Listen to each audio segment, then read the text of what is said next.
Au sixième jour de la guerre, les files d'attente aux frontières ukrainiennes sont de plus en plus longues et pour certains Africains, les minutes se transforment en heures et les heures en jours entiers. Les étrangers africains, nous avons des problèmes pour passer. On privilège, c'est normal qu'on privilège les femmes et les enfants, mais les hommes, nous restons du matin au soir. On passe la nuit sous la fraîcheur, debout. Il n'y a pas mangé, il n'y a pas quoi, on est debout. On a fait plus de 4 jours sans rien manger. Nous voulions aller au train, mais nous en avons été empêchés. L'entrée nous a été interdite.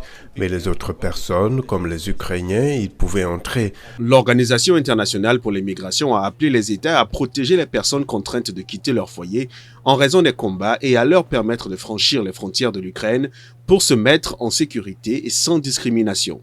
Mais pour l'heure, les étudiants africains semblent abandonnés à leur sort. J'ai le numéro de l'ambassadeur qui est en Allemagne.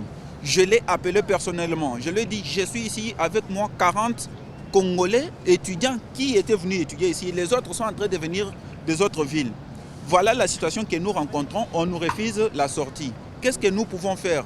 Il me dit, explique-moi la situation, quel poste. J'ai envoyé le nom de la poste de frontière où on était.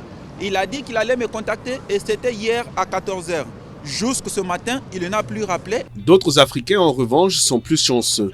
Après 2 jours de tentative, une ressortissante ivoirienne témoignant sous anonymat nous dit qu'elle a finalement réussi à atteindre la Pologne aujourd'hui. Il a pris le car en fait pour rentrer ici. C'est seulement que des voitures, je voyais des voitures, des cars qui venaient. Mais par chance, où moi je suis passée, c'est-à-dire que vous descendez de votre car à la frontière de l'Ukraine, ils ont mis le cachet pour dire qu'on sort de l'Ukraine.